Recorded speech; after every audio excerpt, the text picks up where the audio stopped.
Bienvenidos a Lecciones de la Biblia, un espacio para estudiar y entender la palabra de Dios. Gracias por hacer las tareas de revisar las herramientas. Si usted no tiene el diccionario bíblico adventista, mírelo aquí, cómprelo, pídalo, encárguelo por internet. O también estamos sugiriendo dos libros. El libro que se llama Hermenéutica para entender todo el proceso del estudio de la Biblia. Y el otro libro se llama La Palabra, cómo estudiarla y entenderla. Y las tres palabras que ustedes van a recibir, el que tiene el diccionario bíblico, sáquelo y busque las siguientes tres palabras. Estúdielas, subrayelas, que sin duda alguna usted va a aprender mucho más profundamente que quien no lo tiene. Y quien no lo tiene, pues suscríbase al canal de WhatsApp. Vamos a acabar con los grupos de WhatsApp porque han tenido mucho problema al verles sus números de teléfono. A algunos los han estafado, a otros les han robado los datos.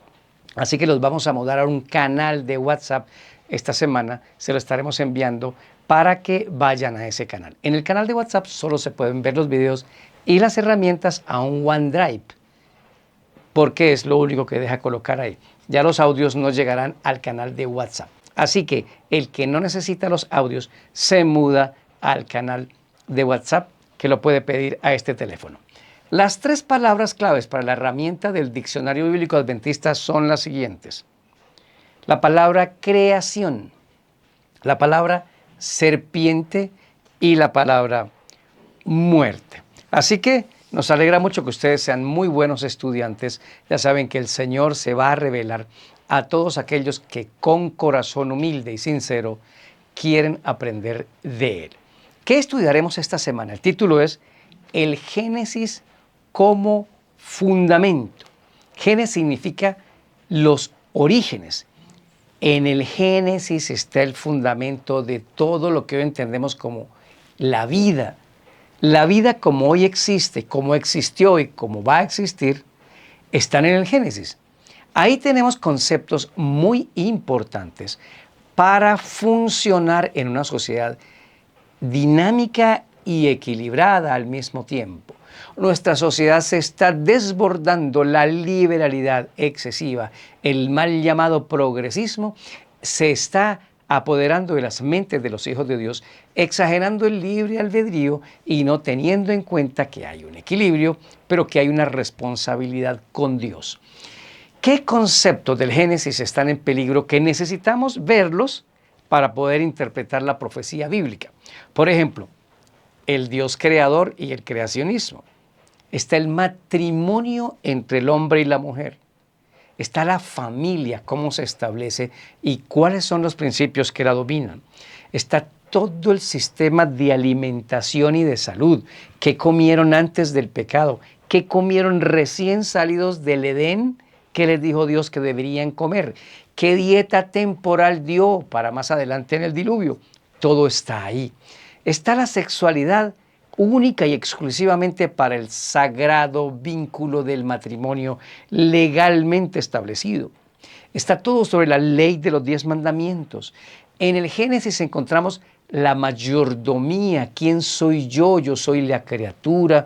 Dios es el creador. En Génesis encontramos los conceptos ecológicos que deben equilibrarnos.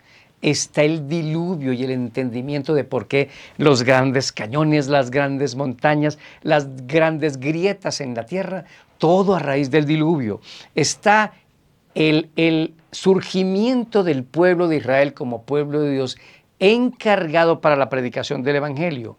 Está el entendimiento de los diezmos, cómo Abraham le entregó los diezmos a Melquisedec y muchos otros conceptos más.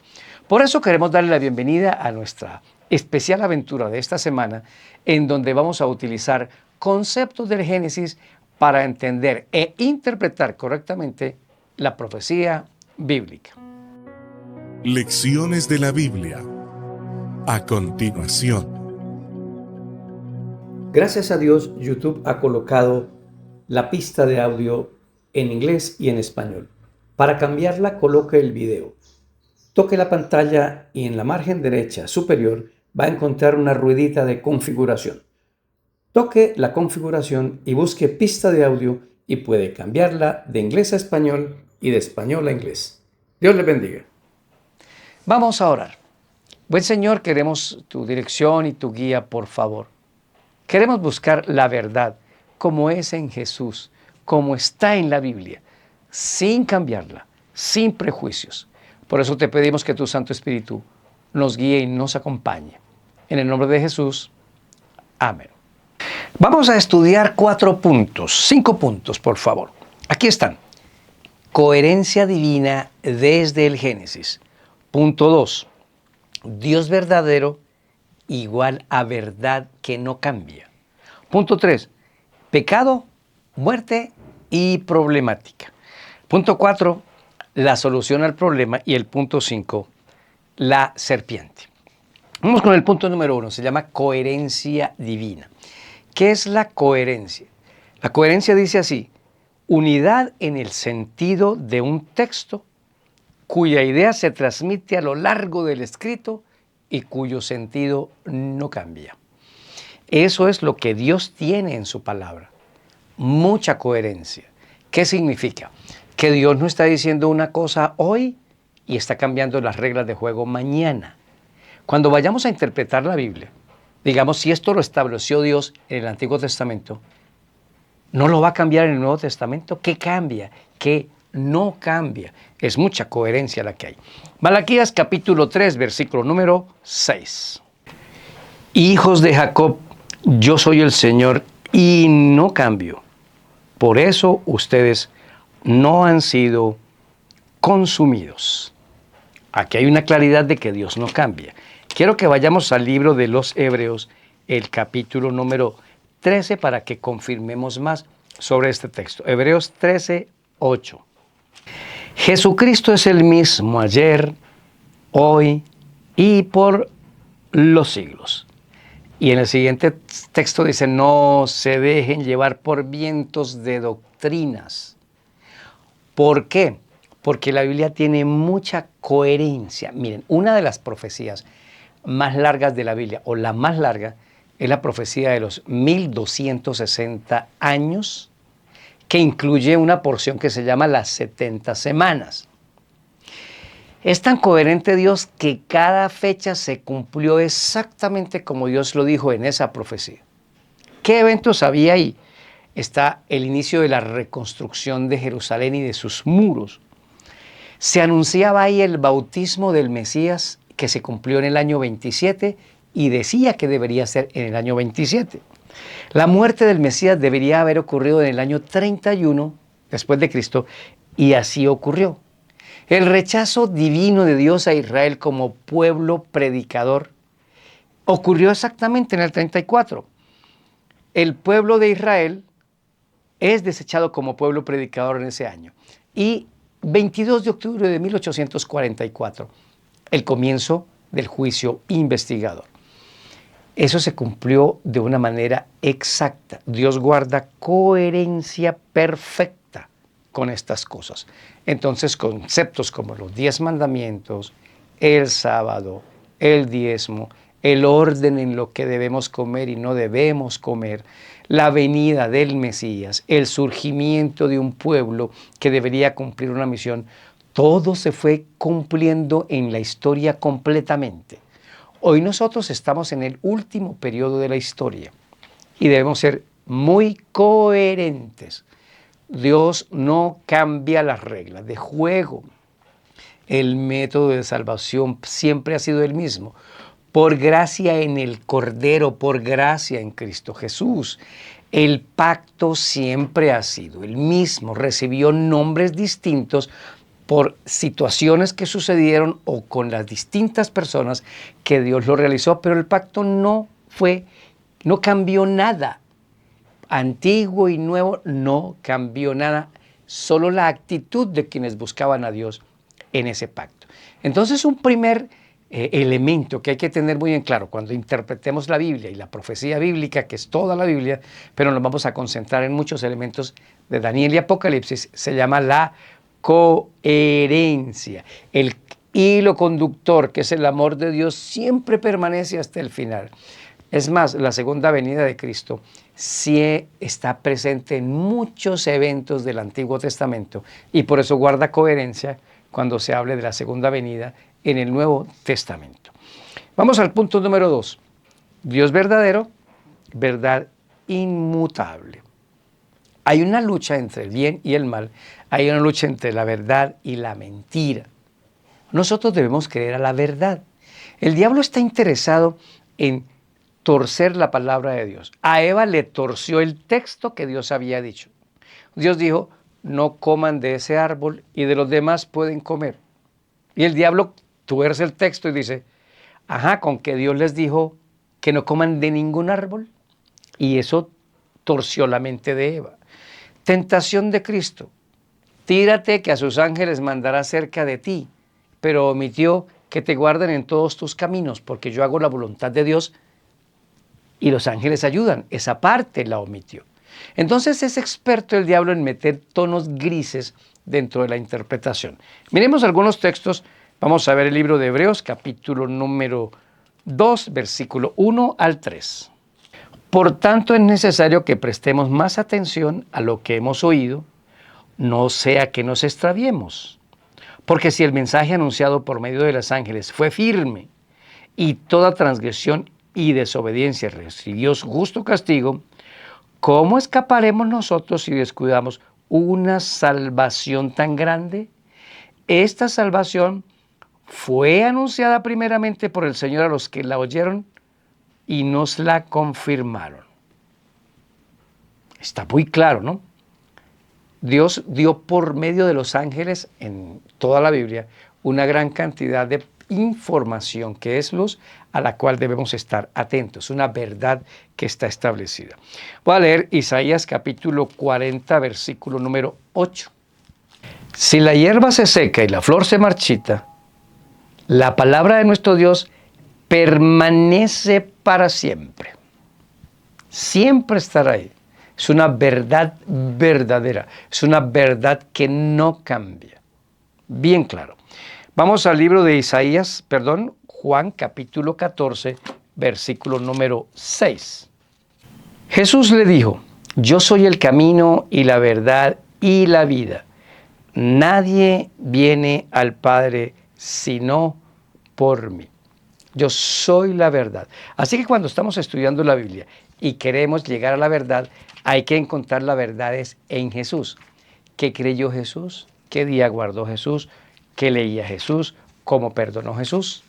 Miren que Él en su fuero íntimo, Él ama la verdad. Nos lo dice en el Salmo capítulo 51, versículo 6, que dice de la siguiente manera. David, confesando su pecado, dice así. Salmo 51, 6. Mírame, tú amas la verdad en lo íntimo. Haz que en lo secreto comprenda tu sabiduría. En otras palabras, el Señor ama la verdad, Él es la verdad y cuando leemos la Biblia, solo nos vamos a encontrar con algo si sinceramente queremos escuchar la voz de Dios y obedecer. Se llama la verdad. Todo aquel que honestamente viene a la palabra de Dios, incluyéndome a mí, digo este comentario, y se libera de sus prejuicios, Dios va a comenzar a hablar a ese corazón. ¿Por qué? Porque si usted busca en Juan capítulo 8, versículo 44, dice que el diablo es homicida desde el principio y él ha sido el mentiroso desde el principio, porque es padre de mentira. La gran mentira que le dijo a Eva, no morirás. Dios dijo, el día que comas del fruto te mueres. Y el diablo dijo, mentira. Dios les dijo, mentiras, ustedes no van a morir. Hoy tenemos esa misma guerra espiritual. Mucho cuidado. Yo conozco muchos líderes religiosos que Dios los ha iluminado con mucha luz que contradice lo que ellos han estado predicando. Pero por alguna razón, que no voy a juzgar yo, sino Dios, se han mantenido firmes a sus prejuicios equivocados. Todos estamos incluidos en este comentario. Yo llevo muchos años leyendo la Biblia, pero si no tengo una apertura mental para permitir que Dios me hable y que Él viva conmigo para que me ayude a vivir lo que hablo, entonces uno está diciendo mentiras. Este punto, segundo, es que hay un Dios verdadero y hay una verdad inmutable en su palabra. No te acerques a la palabra de Dios como a leer cualquier libro, como mitos, como que unas cosas son reales y otras no. Cuidado, es la palabra de Dios. No habrá premio del Espíritu Santo para el entendimiento mental de la palabra si no nos acercamos con ese fin. Es la palabra de Dios. Vamos al punto número 3. El punto número 3 se llama pecado, muerte y problemática. ¿Por qué la profecía bíblica termina ante una guerra entre el bien y el mal? Porque inició con una guerra. Allá en el Génesis, capítulo número 3, el diablo se apoderó de la mente humana en una parte. Porque Dios dijo, voy a poner una enemistad entre usted y el diablo, entre usted, serpiente, y la mujer y su simiente. Miren lo que dice en Génesis capítulo 3, versículo número 20 al 22. El nombre que Adán le dio a su mujer fue Eva, porque ella fue madre de todos los vivientes. Luego el Señor hizo túnicas de pieles para vestir al hombre y a su mujer. Y después dice el Señor, ellos saben ahora el bien y el mal contra nosotros. Viene el diablo y se apodera a través del pecado del ser humano y entra falseando todo aquí al mundo. Y por eso está aquí. Pero el Señor dijo, voy a resolver el problema. Hay un problema de pecado, hay un problema de muerte y hay un problema de rehabilitación. Voy a repetir las palabras para que usted la pueda ver aquí.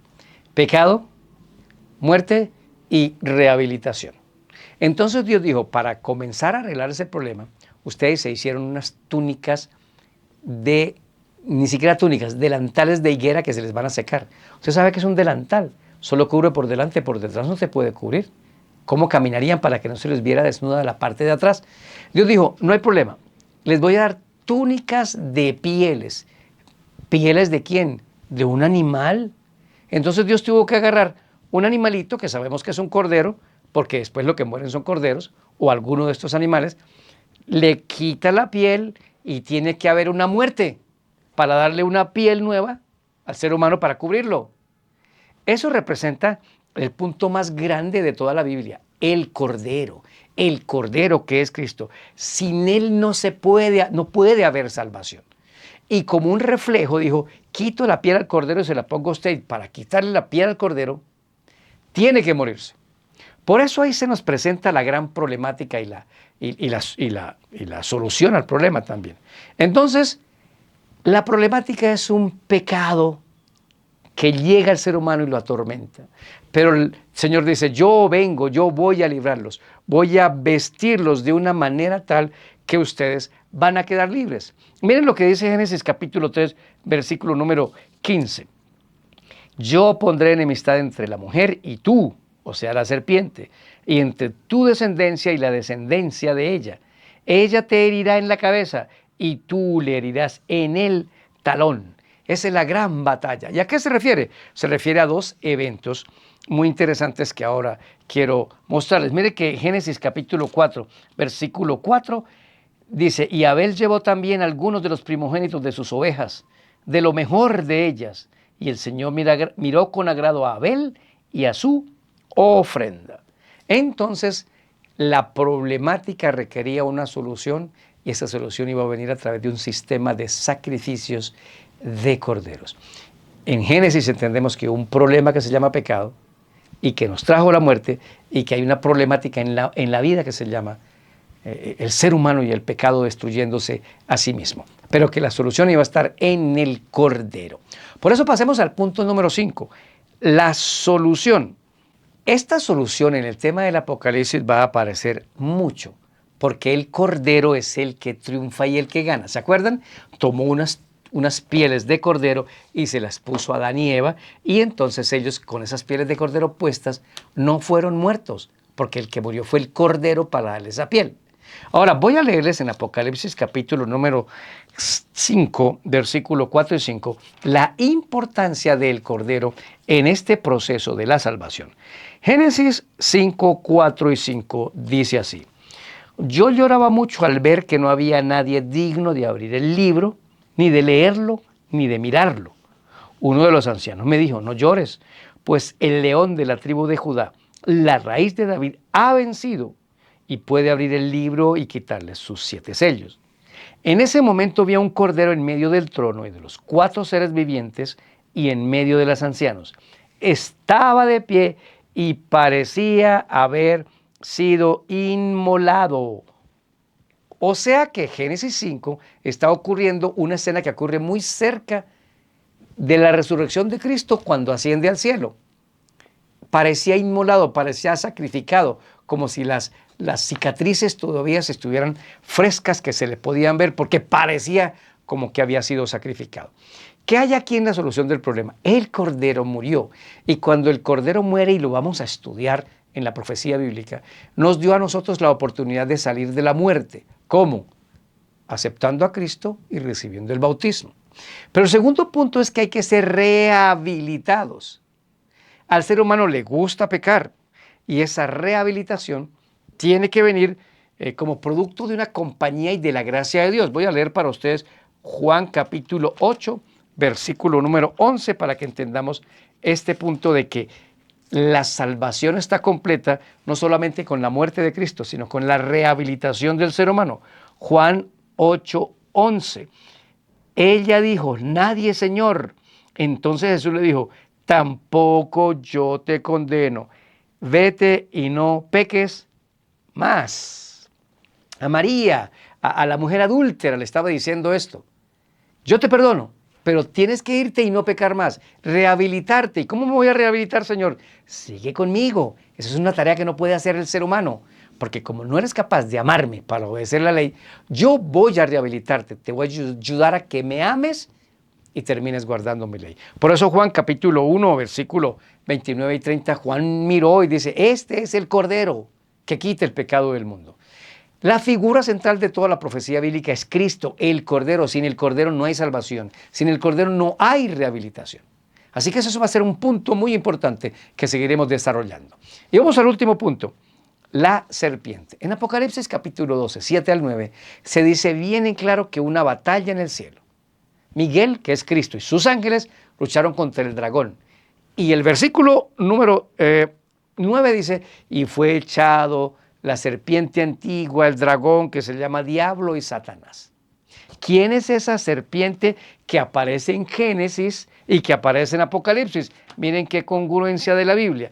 Esa misma guerra contra esa serpiente comenzó en Génesis capítulo 3, y voy a leer del versículo 1 y 2. La serpiente era animal astuto, el más astuto de todos los que Dios había creado. Y le dijo a la mujer: así que Dios les ha dicho, no coman de ningún árbol del huerto. La mujer le respondió a la serpiente: podemos comer del fruto de los árboles del huerto, pero Dios dijo: lo demás no lo toquen. ¿Qué es la serpiente? La serpiente es el enemigo de Dios, nuestro enemigo.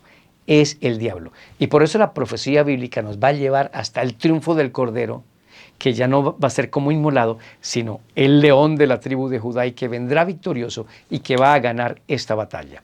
Todo eso comenzó allá en el Génesis. Y un punto más en el Génesis es que Dios levantó un pueblo con Adán y Eva, una descendencia, que después la ratifica con Noé, que después la ratifica con Abraham y forma el pueblo de Israel. Y que el pueblo de Israel falló, pero Dios después levanta la iglesia cristiana. Y aquí vamos. Somos ese remanente, somos ese pueblo que se extiende desde el Génesis hasta el Apocalipsis, y que Dios dice: los necesito a ustedes, los necesito de mi lado. Por eso, para entender el camino, necesitamos entender lo que dice la Biblia, la profecía bíblica. Las respuestas están en el Génesis. Soy Daniel Herrera y deseo para todos un día lleno de bendiciones.